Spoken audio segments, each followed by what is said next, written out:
On now to looking at some more specific examples of things that people have done and some of the sort of great achievements that have been made. So the first person that I would like to invite to speak is Johnathan Robinson, who's the founding director of the Guardians Hub, who's going to tell us about their work in the Midland Goods Shed at King's Cross. Thank you.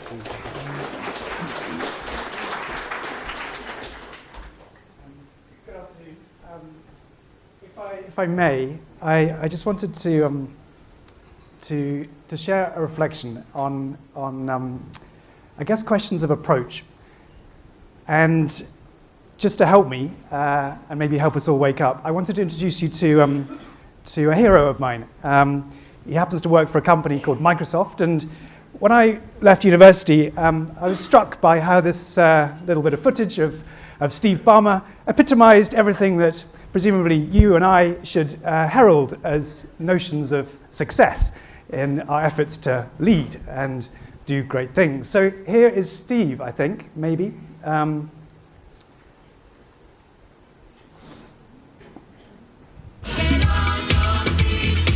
Ladies and gentlemen, Steve Ballmer!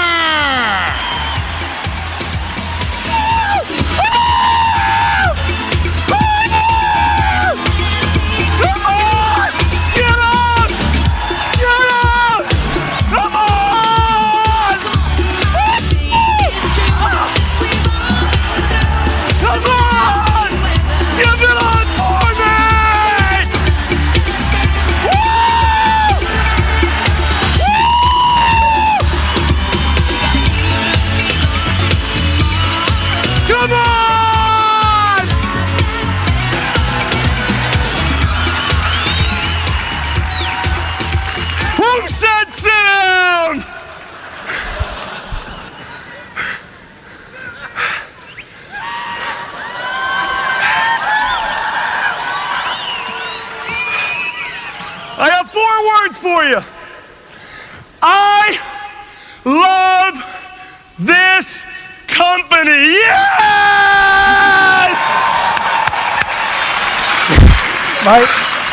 My hero, Steve.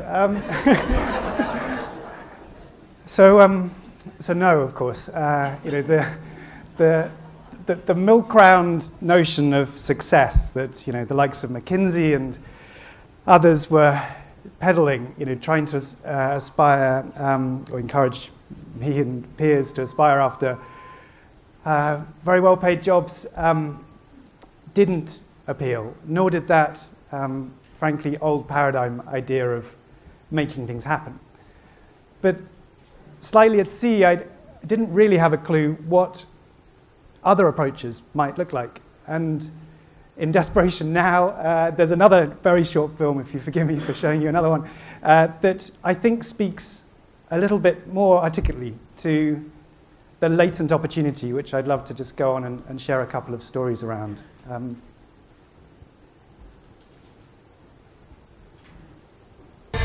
If you've learned a lot about leadership and making a movement, then let's watch a movement happen start to finish in under 3 minutes and dissect some lessons. First, of course, a leader needs the guts to stand alone and look ridiculous. But what he's doing is so simple, it's almost instructional. This is key. You must be easy to follow. Now here comes the first follower with a crucial role. He publicly shows everyone else how to follow. Notice how the leader embraces him as an equal. So it's not about the leader anymore, it's about them, plural. Notice how he's calling to his friends to join in. So it takes guts to be a first follower. You stand out and you brave ridicule yourself. Being a first follower is an underappreciated form of leadership. The first follower transforms a lone nut into a leader. If the leader is the flint, the first follower is the spark that really makes the fire. Now here's the second follower. This is a turning point. It's proof the first has done well. Now it's not a lone nut and it's not 2 nuts. 3 is a crowd and a crowd is news. A movement must be public. Make sure outsiders see more than just the leader. Everyone needs to see the followers because new followers emulate followers, not the leader. Now here come 2 more people, then 3 more immediately. Now we've got momentum. This is the tipping point, and now we have a movement. As more people jump in, it's no longer risky. If they were on the fence before, there's no reason not to join in now. They won't stand out, they won't be ridiculed, and they will be part of the in crowd if they hurry. And over the next minute you'll see the rest who prefer to stay part of the crowd, because eventually they'd be ridiculed for not joining. And ladies and gentlemen, that is how a movement is made. So let's recap what we've learned. If you are a version of the shirtless dancing guy, all alone, remember the importance of nurturing your first few followers as equals, making everything clearly about the movement, not you. Be public, be easy to follow. But the biggest lesson here, did you catch it? Leadership is overglorified. Yes, it started with the shirtless guy, and he'll get all the credit, but you saw what really happened. It was the first follower that transformed a lone nut into a leader. There's no movement without the first follower. See, we're told that we all need to be leaders, but that would be really ineffective. The best way to make a movement, if you really care, is to courageously follow and show others how to follow. When you find a lone nut doing something great, have the guts to be the first person to stand up and join in.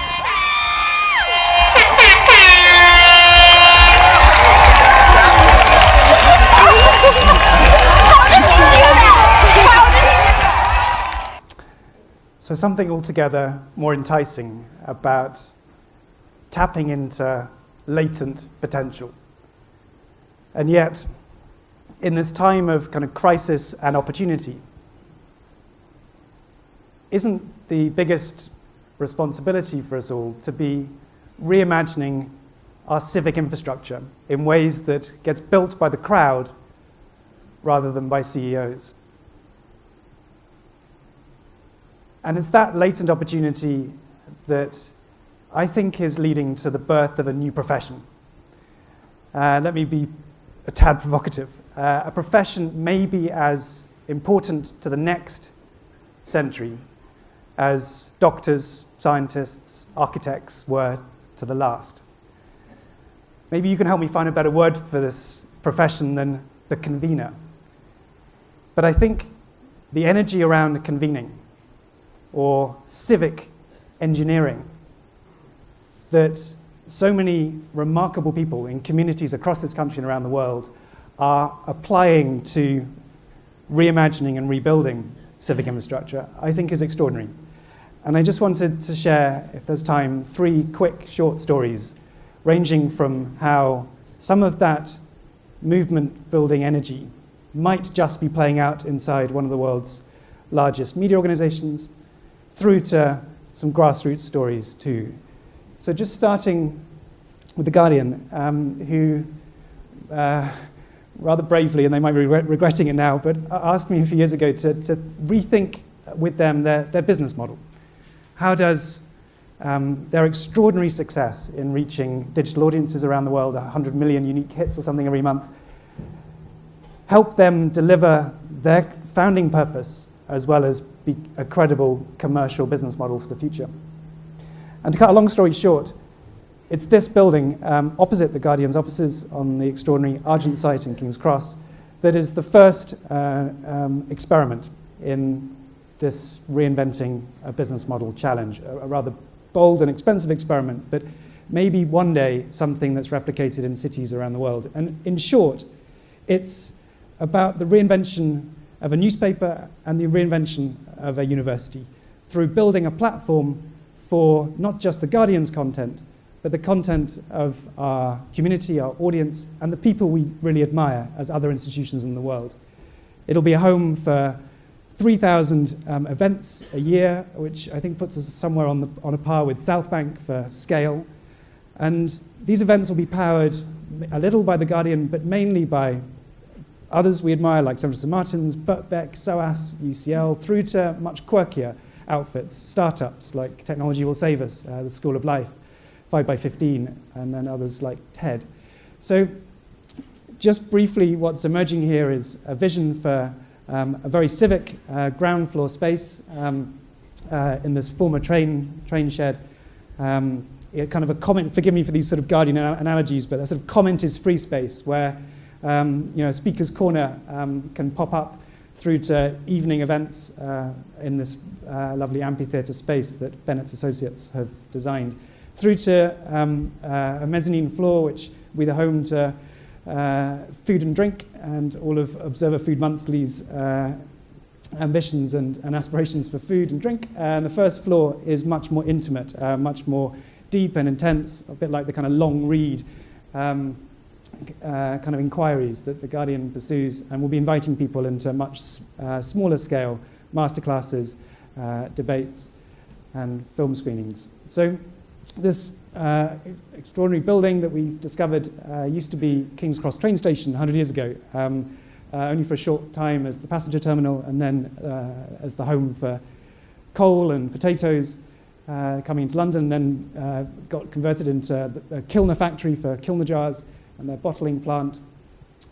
And with the help, and The Guardian, and certainly not I can take any credit for what's emerging, but Argent and Bennett's Associates have helped us do, I think, quite special things with this former train shed, including discovering on site this amazing accumulator tower.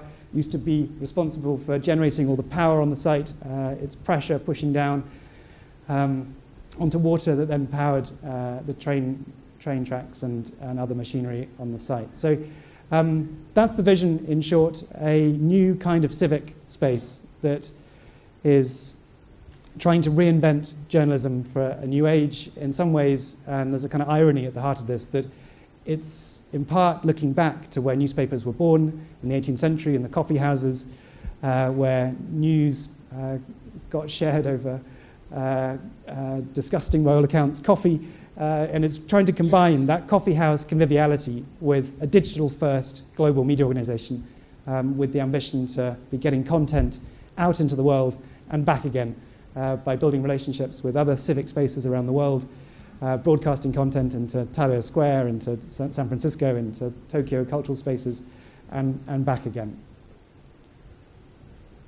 Short story number 2 is the project that some friends and I kicked off after not pursuing the McKinsey path, and it's called Impact Hub.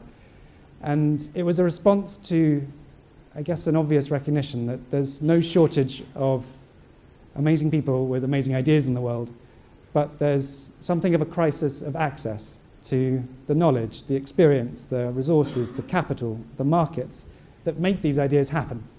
So we asked ourselves, what would it be like to try and borrow from what Wikipedia had done so well, but to try and do it in the real world, to try and create a home for people and ideas and bold, creative, social initiatives.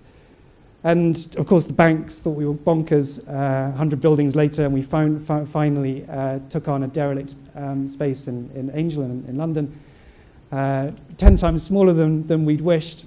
But that in itself was something of a blessing. Despite the leaky roof and the furniture made of cardboard, the revenues per square foot kind of blew us away. That the phenomenon of bringing interesting people together and curating a community that combined former venture capitalists with fashion designers, with techie geeks that claim they could solve climate change, that eclectic and unlikely mix created a value proposition that we could only really dream of, but it worked, and the revenues from membership that started at, and that do start still at £10 a month, led to returns of sort of £120 a square foot in this once derelict space.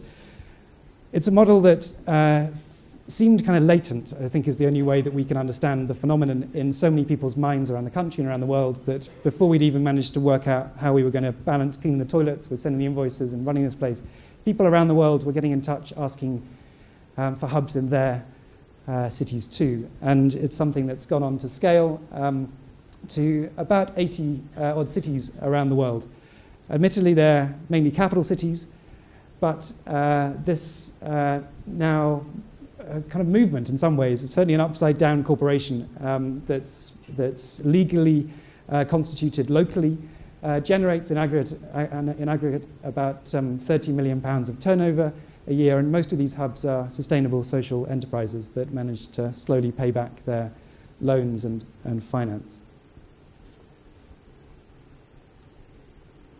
But the third short story is maybe the one closest to my heart, but is kind of soft and fluffy, so forgive me for this. But I think there's something about the culture of the how we do things, and I've been amazed and humbled by hearing from this morning the kind of progressive and pioneering approaches to leadership that are going on. So this is really just another little reflection to add to that. But there was a young lady that I think deserves any credit that's due to the approach that we took with the Hub, and hopefully the one that The Guardian is embracing too, around hosting and convening.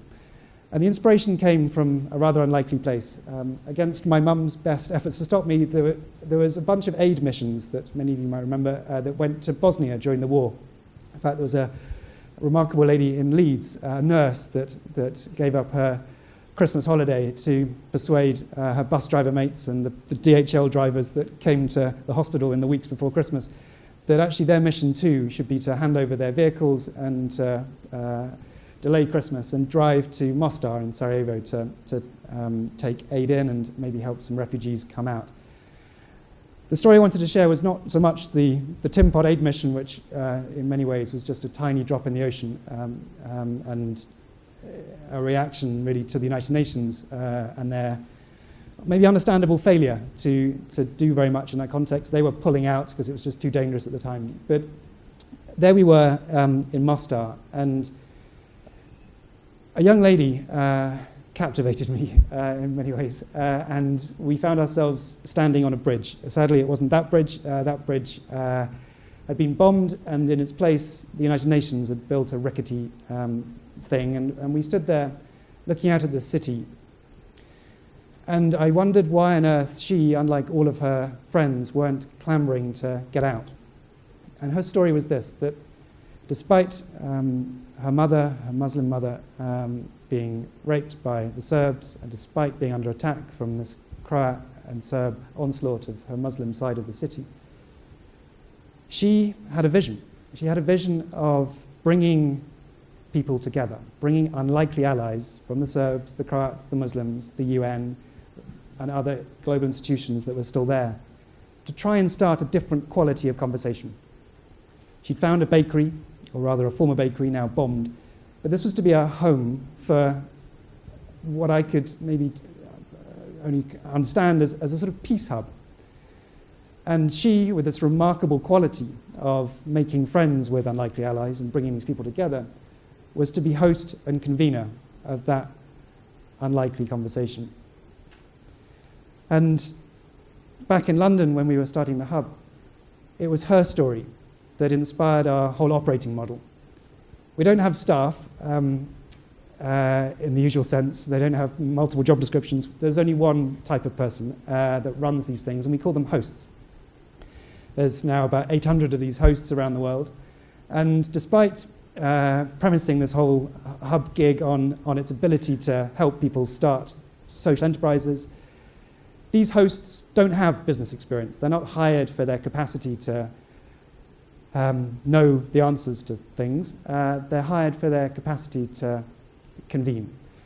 Our criteria in many ways is sort of, would I like to go to a party with this person? Would they be the kind of person that would make me feel at home, introduce me to interesting people, and then get out of the way the second that I'm happy? So 800 of these hosts play quite a remarkable and subtle job of connecting opportunities with capabilities across very, very diverse and, inspired by the Mostar friend, these unlikely allies, people from very, very different worlds coming together to start enterprises. A closing thought.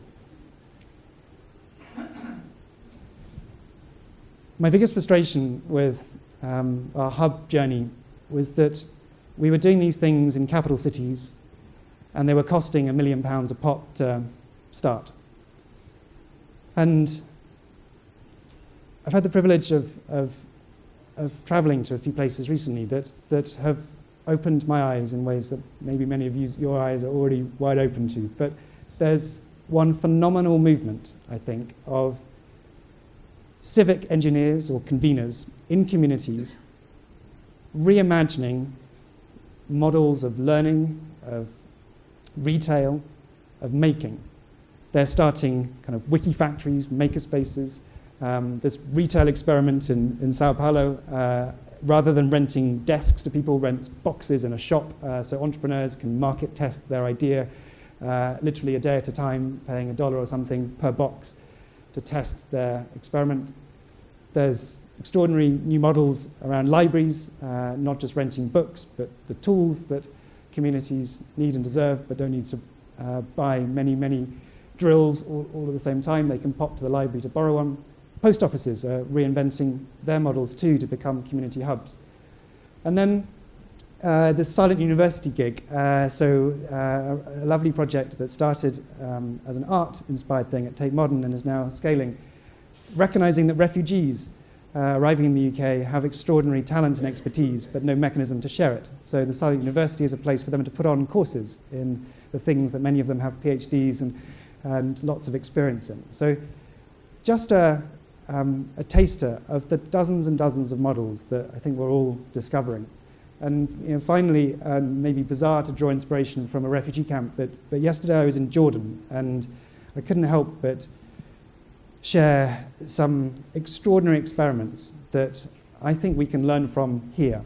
They're creating makerspaces inside the camps as an attempt to foster new livelihoods. And of course, it's all tied up too with an anti-radicalization agenda and so on. But their initiative, at the cost of $10,000 rather than $1 million, seems to allude to the real opportunity space before us. And if I can close with maybe a slightly cheeky, but hopefully it's meant in a generous way, kind of ask or invitation. So a philanthropist that I was sharing some of these reflections with has kindly put quite a bit of money into a research project over the next year to look at 20 projects, civic infrastructure projects, working across different modes of retail, of learning, of making, etc., with a view to try and understand what's the Lego kit. And forgive me for this analogy, but it felt helpful. So what's the Lego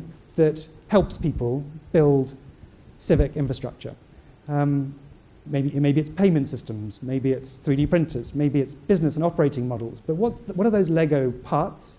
And maybe what are the Lego kits too? So in the same way that you can have your thousands of bits of Lego and use your imagination to do anything, you can also, of course, buy the police station Lego kit and the hospital Lego kit and so on. And I just wonder, and this philanthropist has wondered it too, whether there's ways that we could invent a kind of civic Lego and a civic family of business and operating models that might just unlock the latent opportunity that you're holding through your extraordinary resource and leadership and spaces, and that these civic engineers or conveners are holding, and there are thousands across this country. But if we can just get a little bit smarter at connecting up those community conveners with the bits of Lego, with all of you, then I think something even more extraordinary might be possible. And so the ask or the invitation is, if you know of, maybe you are one, sitting on a project, an aspiration, however early stage, maybe we could include that in this little civic inquiry that's taking place over the next year. So thank you very much for listening to all of that, and look forward to talking later.